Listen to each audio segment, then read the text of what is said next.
In this demo, I'm going to show you how to make multiple frames and multiple layers using a mixture of the stitch dot circles and the plain circles that are new from Presscut for Crafts 2. So to start with, I'm going to move these out of the way a little bit. I've cut myself a piece of white card, that's just plain white card, down to 5.5 by 7.5 inches. I've then cut a piece of black card, slightly smaller, at 5.25 by 7.25, and a piece of red card, again 5.25 by 7.25. And this just makes it easier by having the subsequent layers, couldn't get that word out, to get the subsequent layers slightly smaller means that it gives you more room to maneuver with the white if you're slightly off. So to start with, I'm going to take 3 sizes of the stitch dot circles. So I'm going to place these randomly on my card in a nice area, and we'll tape these down. So we'll just tape those down, and we would run that through our die cutting machine and cut that. And here's one I've already done. So what I need to do next is to take my black card, and I'm just going to put it on the back so that I can see a little bit of a white border all the way around, and then take a piece of low tack tape and just make myself a little hinge. So I've taped it to that side and that side on the black, so I've got a simple hinge. That makes it a lot easier. And what I do now is swap in to my plain circles. So I want to find a corresponding smaller circle for each one, and you'll find there's one that's exactly the same and a corresponding smaller piece. So that's that one, that's the next one down. So I'm going to put the next one down, get it nice and even, and tape it down. You want to try and tape it down so that it's not really onto the white very much.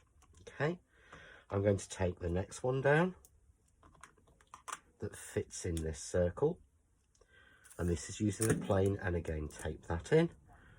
And I'm going to take the next one down, which is Miss One in effect. There we go. And we're going to tape those down, and we're simply then going to run that through. But what you want to do is just hold each piece. This is why I said it's important that you're not going over that hem. You want to open the card piece out like this, and you want to cut it like that. You don't want to cut that on top because you can start to mark that piece. That's why we made a hinge. So I would run that through my machine just like that and cut that. Okay, so I've already done that for speed again, and you can see here, there's my hinge, and there I've got my piece, and when I bring it in, you can see it matches exactly. So I'm then going to bring in the piece of red, and you can see through, and you could stop at that point, but I want to have some more pieces in there. So again, I'm going to do exactly the same again. Turn it over onto the reverse, make sure I've got that nice little border so that none of it leaks over. Take this, another piece of low tack tape, and then simply create myself another little hinge. And what I want to do this time is again go in with the smaller circles, the next one's in the set from the plain. So there, we'll do this little one here, and again we'll do the larger one there. There we go. So I will put those down, and again carefully lift up my 2 pieces, make sure they stay in place, use the hinge, and we would run that through so that we get that cut. And again, not interesting to watch me die cut, so I'm going to move that away because here's a piece I've already cut. So you can see there, I've got 1, 2, and 3, which fit exactly and don't actually overlap on the front. If you get any overlap, you can trim it down, but hopefully by using a larger piece on the front, you shouldn't do. So what we would then do is to lift that one up, and I'm just going to take a little bit of foam tape, and I'm just going to go around the sides on the black piece on the bottom. I'm then going to take a little piece of tape and just put that where the circles are, just so that they've got that little bit guarding them. So we're going to take off our protective strips on our tape. So we'll take these ones off, put them straight into the bin. The same on the second layer.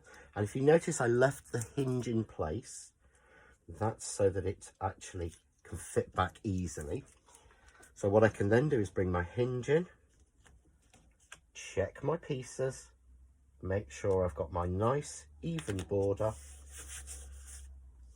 stick the white on, and then we'll go to the back and take that little piece of tape off and off the front, and we'll just use the glue eraser to take off any glue marks. So once again, I'm going to do exactly the same. I'm going to do this very quickly for speed, just on the red layer. So I'm just going to do the top and the bottom and a little bit around each circle. The reason I'm doing it around these circles is these are obviously larger than the ones in here. So if I put that there, it will be visible. So it just helps me to make sure I get it in the right place. You could do all of the foam tape onto this side. I just find it a little bit easier to have it on both and match it together. So now I'm going to take the black layer,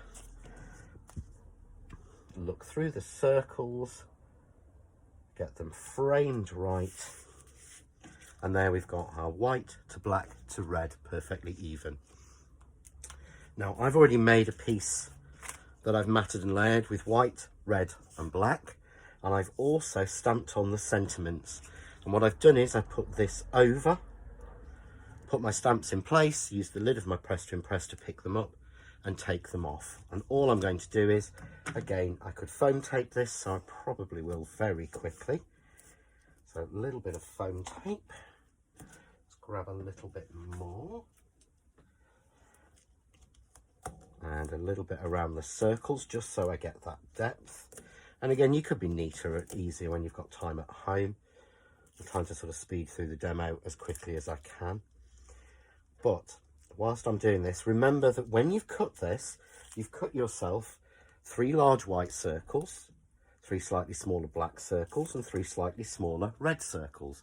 So you can use the other dies in the set from the stitch dot and the plain, and you can actually cut yourself some little pieces to go on top to decorate it, which is what I've done here. So all I've done is use the pieces from the middle, and I'm just simply going to use these to give me a beautiful 3D look.